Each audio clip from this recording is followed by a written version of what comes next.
What's going on, everybody? Greetings. So, this is going to be our first official video centered around this whole movie decoding series. It's not the first video I've done, so you can go back and check those, especially the Matrix series. Highly recommended. But this is the first one that I'm doing that's officially a part of this series. It's going to be a consistent thing.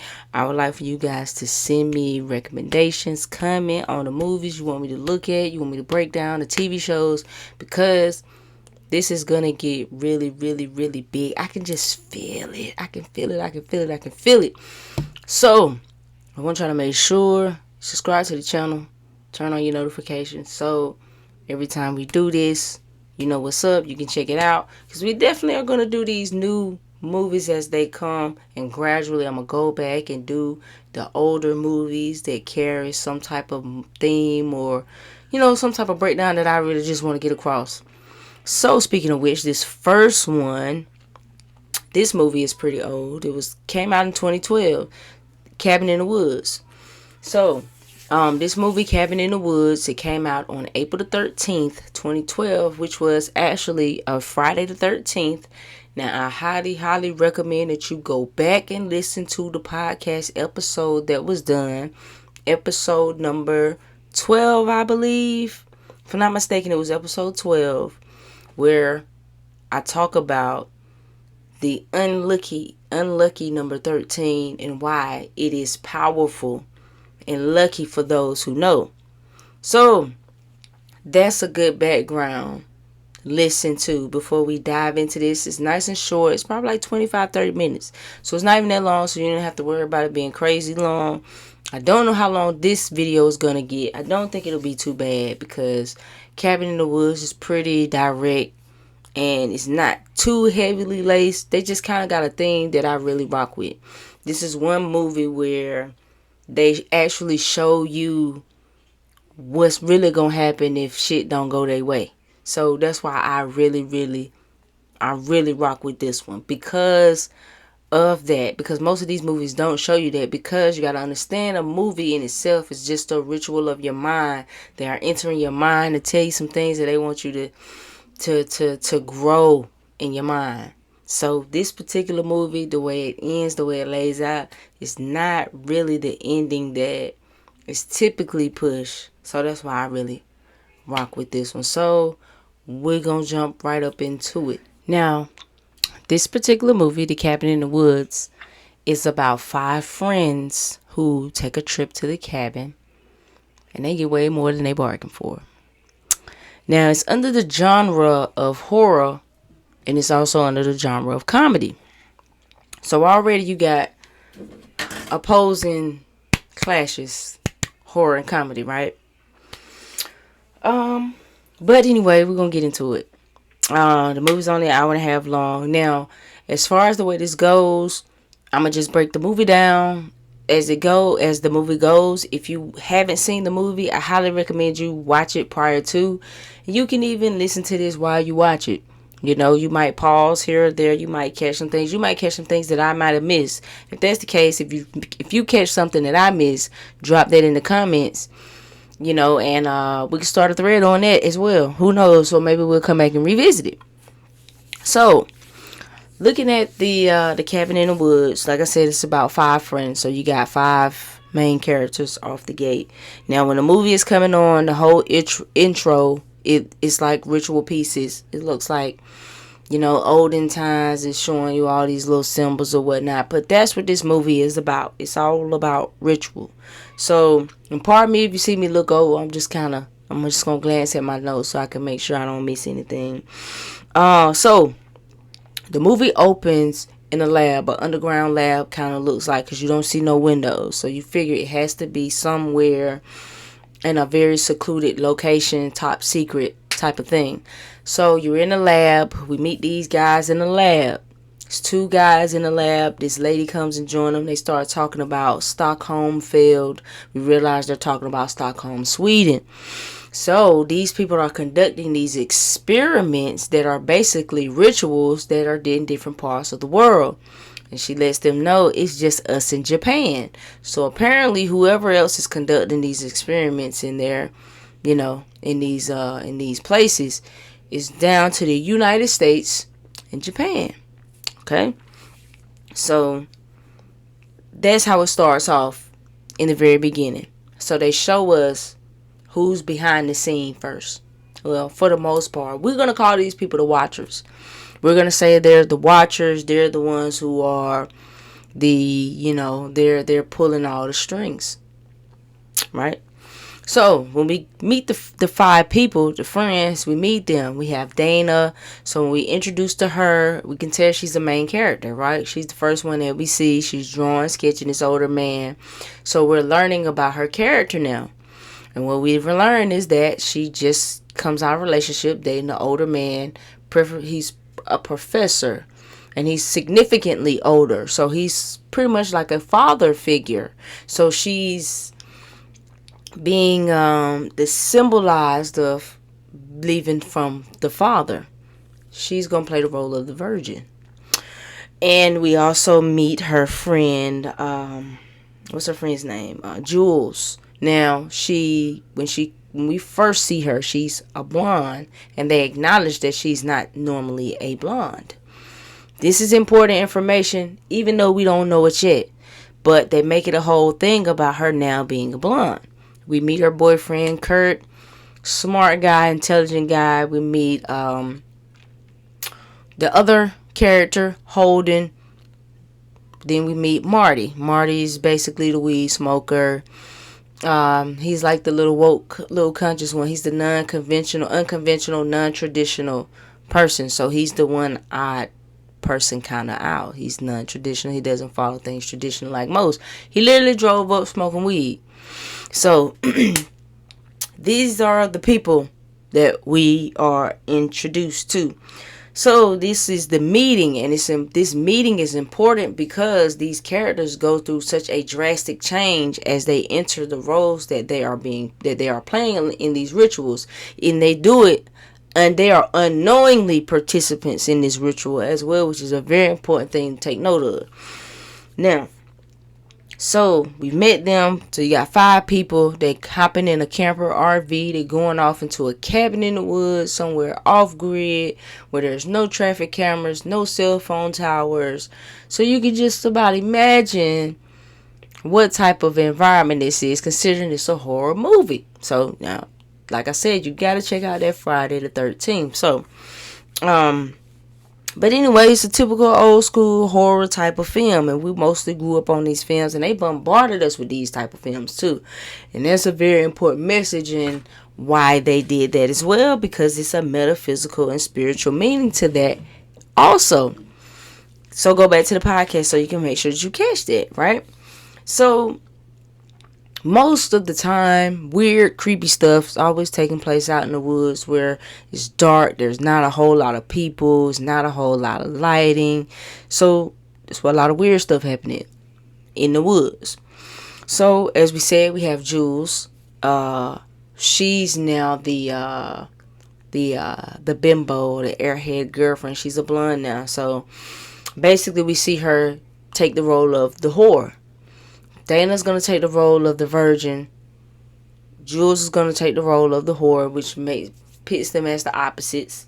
You get Marty, who's the fool, because he's the nonsense guy. He just smokes weed, and he's all about the fun and being calm and relaxed and all that type of thing. And you got Holden, who was the scholar. He was a smart guy, and I'm going to point out how they turned into these characters. Because, like I said, initially when you meet them, this isn't really who they are, but they fall into these roles not realizing how they fell into these roles. And it's important to note that, because that's how rituals be happening a lot of times that people are talking about when we're talking about major figures that are in the public eye, because the importance of these people are the fact that they're on the grand stage. So it's the stage that everybody can see. Now, don't get me wrong, everybody's life is a grand stage, but people who are celebrities, who have fame, their stage is for the entire world to see. So grand schemes of things, go on these grand stages because they have to play out in front of everybody, right? So so Marty being a weed smoker, he's like the woke one. So when we learn this as they're driving, he's talking about, society needs to crumble with really just two chicken shit to do it. So Marty already has his mentality. This is already the way that he's thinking. They looking at Marty like he crazy. Like, oh, Marty, I just love to hear you rant on. Just talk about this nonsense like it's nothing. Yada, yada, yada. So, but it comes along with the terms of demonizing weed or cannabis. That's a part of the whole thing as well. Weed, marijuana, cannabis is really, really demonizing. That was that was for a purpose. There's a reason. There was a whole agenda behind demonizing weed, especially when it came to a lot of hippies. All right, so as Marty said, he says, you will come to see things my way. He doesn't realize how prophetic he is, but he truly is. And we all see that ourselves. We realize, damn, okay, we feel Marty really was kind of tapped in. But the weed is what made him tapped in, though. Peep game. We're going more and more into it, right? So they pass by this store. Okay? And at the store, they meet who we find out later, the watchers call him the Harbinger. You understand the definition of a Harbinger, right? That's a person that's signaling something or someone is coming. So he's the Harbinger. Most time people Harbinger of death. And that's pretty much what he is to them as well, because he gives them a warning, even though it sounds like gibberish. So he gives them the warning. So, and he also lets them know, hey, they coming, they on route, yada, yada, yada. That's how it goes. Now, he says that there's enough gas for you to get there. I don't know about you getting back. And they think that, he's just saying that, but there's meaning to what he's saying. He literally just speaks truth. He literally just tells truth. But it's his way of communicating. The words that he used, they can't understand what he's talking about. So it's like gibberish. So it doesn't really matter that he's saying anything at all, because it doesn't make sense to them at this particular point in time. And that's even when he speaks, when he calls in and talks to the people that's watching.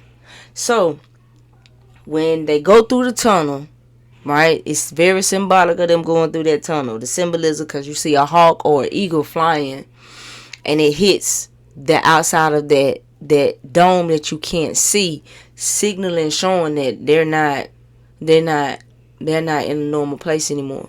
That everything has changed. That now they're in a whole different environment. Like now they are going into the playfield, so to speak. Now they're entering the stage. So they get there. The guy's name who tried to warn them, actually his name was Mordecai. Mordecai, if you look up the meaning of the name Mordecai, the way that it is spelled in the movie, it means warrior or worshiper or follower of Marduk, the Babylonian deity, who was the chief god of Babylon, who became lord of the gods of heaven and earth after conquering Tiamat, which is the chaos god, or the Titans or ancient ones. This is important. This is important because they're already telling you. See, that's why he talk a different language and don't nobody understand what he talking about. Even when he called in to talk to them and they made fun of him, and he was trying to tell them that be wary because something is coming. So he wasn't just a harbinger in terms of the kids on the path. He was a harbinger for those who are watching, as in what was to come.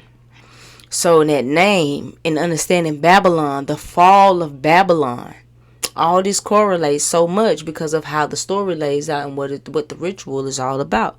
We'll come back to it and understand about Titans and the Chaos Gods and all that. We'll be back. But everybody laughed at the dude, Morty. Everybody laughed at him, picking him, thinking what he's saying is a joke. But then we get into the typical white people scary movie type of thing. They jumping in late, they just doing white people shit. That's just what happens, right? So they start They showing us between these two worlds, right? So they showing us also how the Watchers go about this whole thing while this is happening, and we learn more information about it. They start to take bets, and they start to weigh the odds, and they're betting on what it is that is going to be the fear that is their downfall, right? So this is where we get the information. The black dude, the black character, Truman. His name is Truman. Truman, the name Truman, true man, it means loyalty. Right? But anyway, Truman is asked, he asked them, is it fixed? Because, and he asked them, do they control the outcome? And then one of the guys, Gary, he says, we just get them there. We just get them in the environment. We just get them in the cellar. They have to choose. That's where your free will come in at. They have to choose. Right? So they choose based on their own free will. So like the harbinger being a sign of death to come. So they had to place him in the system in order for it to work. So he had to be there in order for it to work. So they're going to give you a warning because the warning has to be there. Because in order for the system to work. But they still had to choose to continue despite that warning. That was all a part of the whole plan. As in making a choice. Remember, Matrix Reloaded. And the architect talking about the choice. And Moravian talking about the illusion of choice. All of these things are trying to tell us the same type of concepts and ideologies. So, he says it's rigged as much as it can be, but it is still your choice. That's real life. All this shit is rigged. As much as it can be. The odds are stacked against you as much as it can be. But you still have to choose your destruction. You still have to choose it. Because you are the one that's really in control of everything. That's just how it all goes. So they party, start the game, go to truth or dare, and we see the characters change, right? As they change, we notice their changes. And Marty is the one who points this out because Marty is the woke one. His third eye is open. He's awake. He doesn't have a calcified pineal gland like the rest of them. See, we learned that they gave the girl dyeing her hair, the perm, the relaxer. See, they tampered with her susceptibility through that relaxer, through the chemicals. They made it easier for her to be susceptible. Because remember, she was a pre-med student. So how she go from being a pre-med student to being a total airhead? How did that happen? Her boyfriend, Kurt, was a sociology major.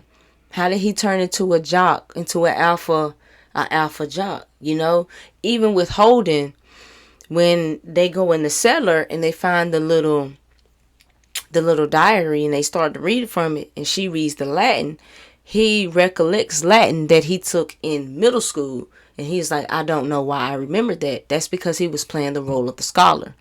So you got certain words at bay that you can't see, that you don't know that it is there.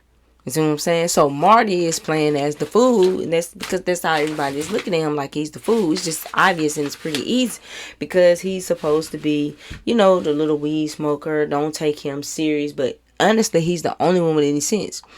He's the only one that his intuition is actually working. He's actually able to acknowledge that something is not quite right here. And we see that more and more and more, right? So obviously they had to disturb something, and they did. Okay, Dana, the chosen one, she had to choose this diary. She started reading from it. Like I said, she said some shit she really shouldn't have said. Boom. So now she conjured up some type of evil now, and it has to take them out now, because that's how it goes. So you notice how much these people, the Watchers, are controlling the environment. They're releasing pheromones to get them to be sexual at certain particular times, changing the lighting, changing the temperature.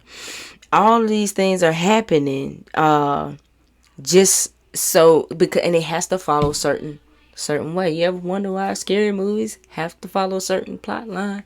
You ever wonder why the black dude gotta die in the movie? See, these things aren't really a coincidence. It's a ritual. So this movie is breaking down the ritual and making the ritual literal in the movie, showing you how roles are easily created and played and carried out based on the people that are there. Like the director later says, we work with what we have. That's just how it is. So, and that lets you know that the energy changes for gods and deities. Get what I'm saying? Because Dana wasn't a virgin, but she was the closest that they had, and they could work with it because of the energy that she was utilized. She pretty much came from under a father figure type of energy, even though it was somebody that she was dating.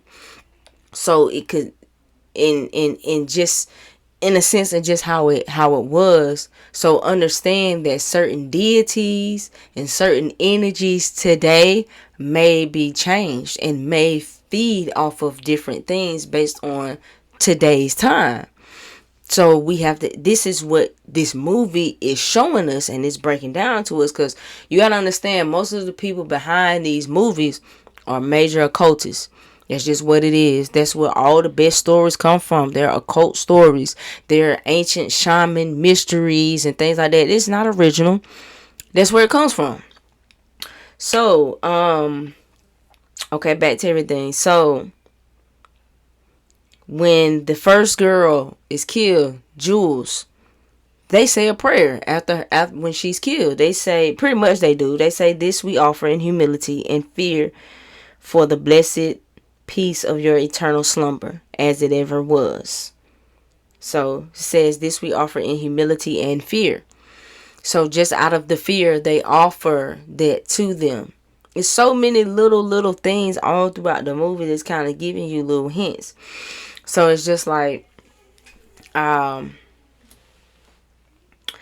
Marty says, because I forgot, I gotta go back, and then they made it evident about how much under control they were when Kurt came in, and they were like, "We have to stick together."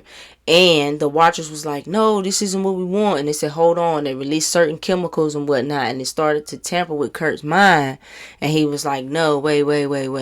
We got to split up," which is what they wanted them to do. Right?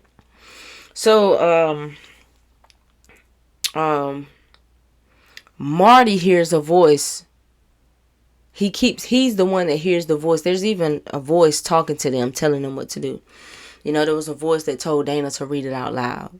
And there's a voice that was telling Marty to go take a walk. So there's voices and he hears it. He's like, "No, like, I hear this. I'm not going to be a puppet." But he still does go for the walk anyway. But he is somewhat aware of what is going on. So this is, don't understand, he's awake. So everybody else is just kind of sleeping, but he's awake. It's kind of like if you've seen Percy Jackson, the first one, when they were in Vegas and they kept eating of the whatever it was, the lotus, and it made them just bliss, and they just forgot everything they was doing, and it's like that. But when you awake and you know what's going on, you looking around trying to figure out, why the hell is nobody else reacting to this the way that I am? And it can almost make you question your own sanity, because you like, I know I'm not crazy. I know I see what I see. But if nobody else is reacting to it, then it's going to make you question your reality at the end of the day. Okay, so, and even with Holden and Dana, she reacted to it. Like, they had a connection. And he almost, I guess they were almost about to kiss. And she said, "Wait, I never." And she paused, like, why did I say that? Because she's fallen into this role of being the virgin. So that energy is just ever present in what it is that she's doing. Pardon me, y'all. My fault. Let me try and get a little more comfortable. So there's a point in the movie that's important that I got to make sure that I don't forget to put this in. But when they're discussing the nightmares, the creatures or whatever, Truman says to the woman, he says, "It looks like something from out of a nightmare." And she said, "No, this is where nightmares come from." And she was pointing down, referencing whatever it is that's being held below is the same energy frequency, or it correlates the same with these monsters. So what they're really talking about is concentrated power, concentrated darkness. Okay, so is representing melanin, because concentrated melanin is always depicted as something monstrous. That's what it is. That's because it's darkness. That's just, it's about understanding what it's trying to depict, what it's wanting you to reverence this as. Extreme power, something to fear. That's the point that they're trying to drive home. So they have to utilize these monsters in order to offer up the fears, along with, that's what the blood and everything represents in each death of the person. It has to do also with the fear, just like they mentioned right after the first girl was killed, and they kind of like symbolize the first sacrifice being made. And so as we see, the movie just boils down to the ritual taking place through horror. It boils down to them choosing or selecting their own destruction by awakening or summoning some type of evil. And they are being pulled like puppets. Like Marty says, like puppeteers. Like we're being pulled like puppets on a string. Almost like they weren't in control. And it's all to carry out this ritual. And that shit happens in real life. Sometimes people are put in positions they don't feel in control over themselves, and certain things play out. And certain things happen, especially when we are talking about people that are in the public eye. Because it's not by a coincidence, because we talking about rituals and the way certain things have to go about. See, all you are doing is recreating.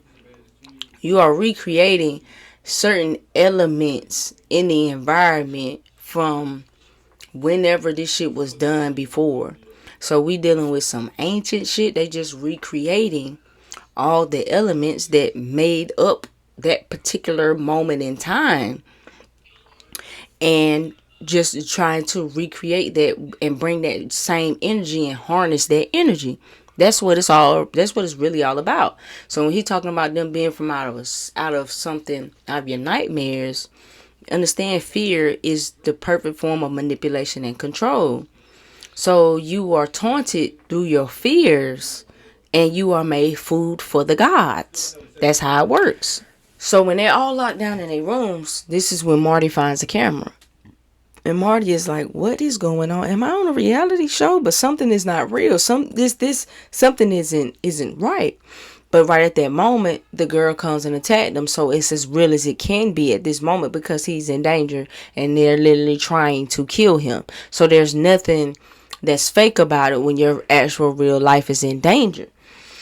And so Dana and Holden end up in the basement, and this is where the whole myth comes more to life to them. Because see, what happens when you dealing with an entity, right? Supernatural entities like that, it's all based around a story. That's what kind of makes it real. So when they end up in this cellar or end up in this room, this is what she finds out. Okay, so this is how everything happens. And she loses hope in that moment and feels like they're gonna die, because like, oh man, this shit is really real. Like, look at this room, all this really happened. Something is really trying to kill us. So the ritual, the fear, everything of it is just, that's what it's supposed to create. Now mind you, all this has been created for a reason. This ritual is being carried out for a reason, right? So and I found it funny when they flashed to the watchers, the main two watchers that we kept seeing. It said, oh, these fucking zombies. Remember when you could just throw a girl in a volcano? And dude said, how old do you think I am? So Pete, listen to what they telling you. Listen to what they telling you. That's what that was back then. That's what this is correlating with. Basic ritualistic sacrifice to higher beings out of fear. So And then we get the news. The girl comes in and says Japan failed, and they show us these young kids, these little Japanese girls, and they free this terrifying spirit and put it into a frog. And it's like everything is just left on the U.S. for this ritual to transpire. Because if this ritual doesn't happen, we don't know what it is that's going to happen, but we know that they're really trying to make sure that this happens for the sake of you know who. That's what they keep pointing at, you know who. So they eventually say, yo, what is it in this guy's weed? And they said let's see what happened. So they at this point they trying to get out of Dodge. Okay, so the girl has died. As far as they know, Marty is dead. It's only Holden, Kurt, and Dana. They're trying to leave. They're trying to get out. Trying to hop in the car, leave. Remember, it's only one way in, one way out, though. All right. So the cave was supposed to be blown, and they couldn't get out. At least that was the plan for the Watchers. And they realize that it's not blown and they can actually get out. And so they are racing, trying to stop them from getting out. And they reference upstairs. They say there was a reroute from upstairs. And he says upstairs. Now, we've never heard upstairs before. We've heard downstairs. We've heard them mention downstairs a couple of times, but never upstairs. They never mentioned upstairs. So that was kind of like a So for it to be a rewire, for it to happen, it was almost like it was supposed to happen where it was an opportunity for them to escape and the ritual failed. So, but they end up blowing it in time. More people died. Kurt died. Holden died. So now it's looking like a celebration because all that's left is Dana. And so they explain to Truman, hey, well, it doesn't matter if she lives or dies. She just has to die last. She has to suffer. She's the virgin. That's the way the ritual goes. So, but there's a problem. Marty's not dead. Marty's alive, and he comes and he saves Dana. And he has found this trapdoor. Or he's found this, he's discovered something, and he takes her into it, and it's they realize it's a elevator to go down. Okay, so all they can do is go down. I mean, you don't want to stay up here and deal with these killer ass zombies, so all we can do is go down. Sometimes you got to go down in order to come up. That's the heavy message at the end of the day. But so as they descend, they begin to see all of these monsters, all of these terrifying beings, creatures of your worst nightmares, the worst things you could imagine. And Dana realizes in that very moment that we chose this. We picked this, And that's that when you realize the truth will set you free, but it'll piss you off first. And so she realized that, and now the Watchers, everybody downstairs is going crazy. Like, she's free, she's alive. Don't harm her, but kill the fool, kill the boy. So and this is what we learn about his weed. And they say the cleanup crew missed the kid's stash of weed. It turns out that his smoking has been immunizing him to all of our shit. So the weed was waking him up. So that's why there's an attack on cannabis. That's why they're legalizing cannabis, because they're putting their hands in the cannabis, because certain strands and things like that making GMO so they can alter the cannabis, because honestly, it does open up your third eye. It does. That's why there was a huge negative propaganda set out against it, so people wouldn't deal with it, so people wouldn't be enlightened, people wouldn't elevate, so you can keep people under control. That's what all this shit boils down to. It just boils down to control. And we finally hear from the director. right? So she comes out and she starts to talk to them, to be a voice of reason. You know, she wants to try and say things to them. You know, you've seen an army of nightmares, but it's nothing compared to what is below. What is it they keep talking about? What is it below? What is below? What is it that they are referencing to that's below? Right? So then they learn about the rituals and who they all are. And it's no coincidence that the director is Sigourney Weaver. We have to know that these actors and actresses are sometimes selected. A lot of times selected. They carry out certain particular roles on the grand stage. It's just what they do. It's just who they are. So you got to remember, we saw her in Alien, we saw her in Avatar. These are heavily metaphysical and occult movies. So peep game when you see her. So she's the director. So as she comes on and explains how the whole ritual goes, she's like, everybody has, like, we have to do this or we will all suffer and die at the hands of the Titans, the monsters below, the gods who ruled the earth before. That's what it is. Because Marty asked, he said, what happens if you fail? He said, they rise. The ancient ones, the gods that ruled before, unless they accept our sacrifice.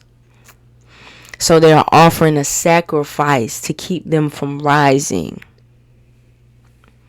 So she's explaining this to them. And Dana highly considers killing Marty. She even shoots him because it's making sense, right? That made sense, right? You want to save the world, don't you? Don't you want to save the world? But are you really saving the world? Should you really save the world? I mean, if this is a matrix, should we save it? I ask this question all the time to provoke the thinking. If we are living in a matrix, why are we trying to save it? Maybe we aren't supposed to save it. Maybe we not. Maybe we should just see what happens. See, this is why I like this movie, because that's what it's addressing. And that's what happens at the end of the movie. She doesn't kill him. They end up killing the director. And they just let the shit hit the fan. And they smoke a joint. And then you just see a hand come up out of the ground. And it's cut in a movie. So, for one, this movie did not get a lot of notoriety, popularity. A lot of people never heard of this movie. And I think that's the reason behind it, because of the message in the movie. Because we have to So we always have to keep in mind these movies and this entertainment and these things are entering our mental space, and it is influencing our minds to subconsciously perceive our reality a certain way. And these things are actually subconsciously they make us root against ourselves, because we don't understand the role that we play in the story, because we don't know who we are. So we get tricked into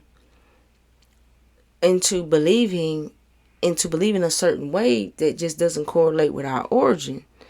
And it's important for us to do that in order for this thing to continue to be the way that it is, and for us to be manipulated the way that it is. So it's not a coincidence that we don't know our story like that, because it only benefits us. And if we're seen as the low class, and that's the role that we are being chosen to play as being called black people, especially black people, just the word in itself, black, and what it means, it automatically denotes us to a certain role. Why is it that you think that crime, death, and these things of chaos are associated with the dark, with black? It's not a coincidence. But it's also not a coincidence that you lack the knowledge behind the chaotic nature or the energy of the of chaos. So to remove the very the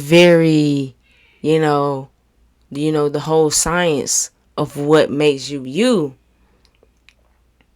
then I take your power away from you.